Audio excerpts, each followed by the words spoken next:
지금으로부터 약 110년 전에 미국의 테스캠비아라는 도시에 큰 집에서 아이가 태어났습니다. 울음소리가 굉장히 컸어요. 사내아이 같아요. 아주 건강해. 이 아이가 바로 헬렌 켈러예요. 이름난 집안에서 태어난 헬렌은 식구들의 귀여움을 독차지했습니다. 손가락을 잡더니 안 나오려고 하네. 헬렌은 어릴 때부터 고집이 무척 세웠어요. 자신이 하고 싶은 일은 꼭 하고 말았으니까요. 헬렌이 2살도 채 되지 않은 겨울날이었습니다. 여보, 헬렌의 이마 좀 짚어보세요. 어머니는 다급하게 아버지를 부르셨어요. 왜 그러? 헬렌의 몸에 열이 굉장해요. 아버지는 허둥지둥 달려와서 헬렌의 이마를 짚어보셨습니다. 그렇군. 감기에 걸렸나? 아버지는 놀라서 말을 타고 가 의사 선생님을 모셔왔어요. 급성내염이군요. 의사 선생님은 심각한 얼굴로 진찰을 하시더니 헬렌의 생명이 위험하다고 말씀하셨습니다. 선생님, 제발 헬렌을 살려주세요. 어머니는 울면서 의사 선생님께 말씀하셨어요. 아버지와 어머니는 한시도 헬렌의 곁을 떠나시지 않고 정성껏 간호하셨어요. 의사 선생님은 날마다 오셨습니다. 헬렌을 다시 진찰한 의사 선생님은 놀라서 말씀하셨어요. 열이 씻은 듯이 가셨네요. 참으로 신기했지요. 헬렌은 언제 아팠냐는 듯이 웃고 있었어요. 그런데 이게 웬일입니까? 헬렌의 눈동자가 움직이지 않아요. 어머니가 놀라서 소리치셨어요. 의사 선생님이 달려오셨어요. 이 아이의 눈은 이제 보이지 않습니다. 들리지도 않고 말도 못합니다. 선생님, 그게 정말입니까? 아버지와 어머니는 하늘이 무너져 내리는 것 같았습니다. 헬렌은 아무것도 모르고 자랐어요. 어머니의 손이나 옷을 붙잡고 다니든가 아니면 손으로 무엇을 더듬어서 만져보고 알았지요. 어머니는 헬렌의 여동생인 미드렛을 낳았습니다. 말랑말랑한 게 엄마 옆에 있네. 헬렌은 아기가 자기 동생인 줄을 몰랐어요. 자기가 가지고 노는 말랑말랑한 인형 낸시 같았어요. 어머니는 아기를 요람에 재워놓고 시장에 가셨습니다. 그 사이에 헬렌은 요람 속에 들어있는 것을 만져보고 화가 나서 끌어냈어요. 헬렌이 너무 거친 행동을 해서 안 되겠어요. 어머니가 걱정이 되어 말씀하시자 아버지는 우선 눈부터 고쳐주자고 하셨어요. 볼티모어시에 유명한 안과 의사 선생님이 계셨습니다. 아버지는 헬렌을 데리고 가서 그 의사 선생님께 진찰을 부탁드렸어요. 그러나 의사 선생님은 고개를 흔드시는 거예요. 제 힘으로는 이 아이의 눈을 고칠 수가 없습니다. 워싱턴에 벨 박사를 한번 찾아가 보시는 게 어떨까요? 실망한 아버지는 헬렌과 함께 벨 박사를 찾아가셨습니다. 훌륭한 가정교사를 두고 이 아이를 가르쳐 보십시오. 벨 박사는 보스턴의 퍼킹스 맹아학교를 알려주셨습니다. 아버지는 헬렌과 함께 집으로 돌아오자마자 그 학교의 교장 선생님께 편지를 쓰셨어요. 설리번이라는 훌륭한 여자 선생님을 보내겠다는 답장이 왔습니다. 며칠 후 따뜻한 봄날이었습니다. 그날따라 4살인 헬렌은 현관 앞 층계에 나와 앉아 있었어요. 그런데 이상하게도 다른 날과는 달리 마차 소리가 나는 게 아니겠어요? 그리고 잠시 후에는 누군가가 가까이 다가와서 꼭 안아주었어요. 바로 그 설리번 선생님이 오신 거예요. 선생님은 퍼킨스 학생의 아이들이 만든 인형을 헬렌에게 주었습니다. 헬렌은 기뻤어요.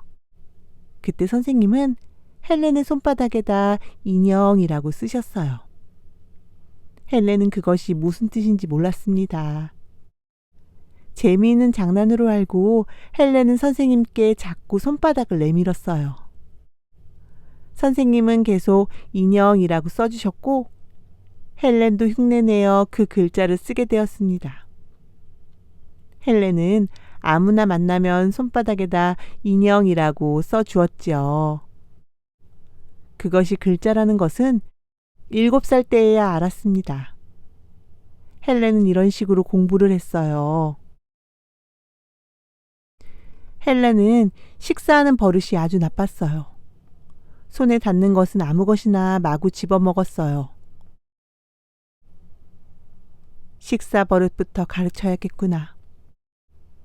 선생님은 식사 시간에 헬렌이 함부로 손을 뻗치자 탁 뿌리치셨어요. 그래도 헬렌은 선생님의 빵을 집으려고 하였습니다.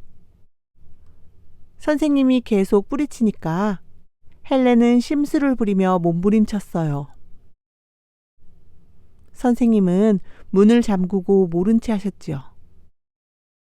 얼마 후 지친 헬렌은 그제야 식탁으로 가서 자기의 빵을 손으로 집었습니다. 선생님이 손을 찰싹 때리고 포크를 쥐어주자 헬렌은 팽개쳐 버렸어요.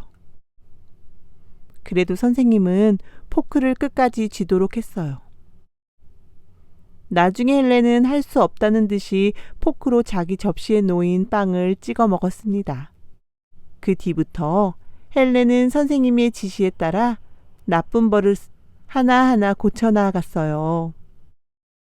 선생님은 헬렌을 별장으로 데리고 가서 얌전한 아이가 되도록 가르치셨습니다. 선생님은 헬렌이 잠자리에 들면 하나님께 간절히 기도하셨어요. 하느님, 저를 헬렌의 좋은 선생님이 되게 해주세요.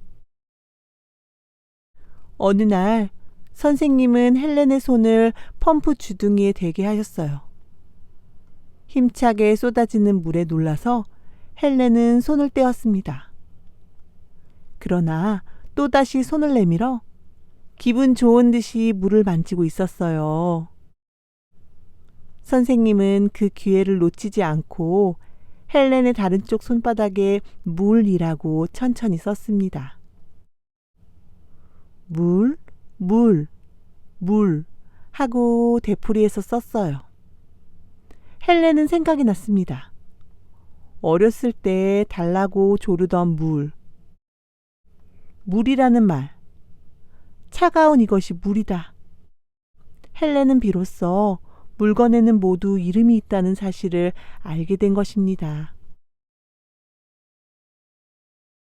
헬렌은 얌전해졌습니다. 매일 손바닥에 써주는 글자도 많이 익혔어요. 점자 공부를 시켜야지. 이렇게 생각한 선생님은 손끝으로 만져서 읽는 점자를 헬렌에게 가르쳐 주셨습니다. 헬렌은 글자를 익힘으로써 문장을 알게 되었고 점자책으로 동화도 읽게 되었어요. 맹아 학교에 들어간 헬렌은 친구들과 사이좋게 놀며 부지런히 공부하였어요.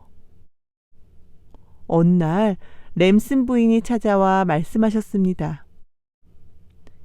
헬렌은 영리해서 교육을 잘 받으면 말할 수 있을 겁니다.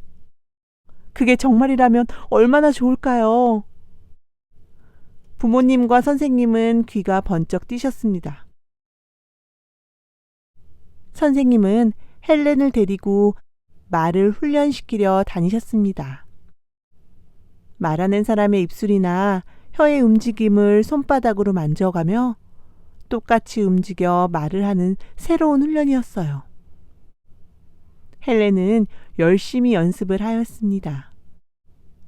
그 결과 자기의 목소리로 내 입으로 말할 수 있어요 라고 말하게 되었습니다.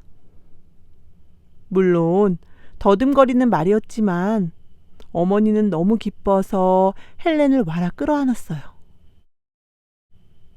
오, 장하다 헬렌. 아버지는 이게 꿈이 아닌가 하고 어리둥절해 하셨습니다. 헬렌은 중학교에 들어갔어요. 강의 시간만 되면 설리반 선생님이 헬렌 옆에 앉아 손바닥에 내용을 써주셨습니다. 헬렌은 그것을 타이프로 쳐두었어요. 타이프로 친 것을 헬렌이 읽는 것이 아니라 선생님이 전달해 주셨어요. 헬렌은 열심히 공부하여 마침내 대학교에 입학시험을 치르게 되었습니다. 앞도 못 보는데 어떻게 시험을 봅니까? 대학에서는 반대하였어요. 그런 걱정 마세요. 제가 책임지겠습니다. 선생님의 도움으로 헬렌은 시험을 무사히 치르고 대학교에 입학하게 되었습니다. 헬렌은 대학을 우등으로 졸업했어요. 보지도 듣지도 말하지도 못하는 빛의 천사 헬렌은 그 뒤 크게 활약했어요. 강연을 하고 원고를 썼어요. 세계 여행도 하고요. 87세로 세상을 떠날 때까지 헬렌 켈러는 세계의 장님과 벙어리를 위해 몸바쳐 일했답니다.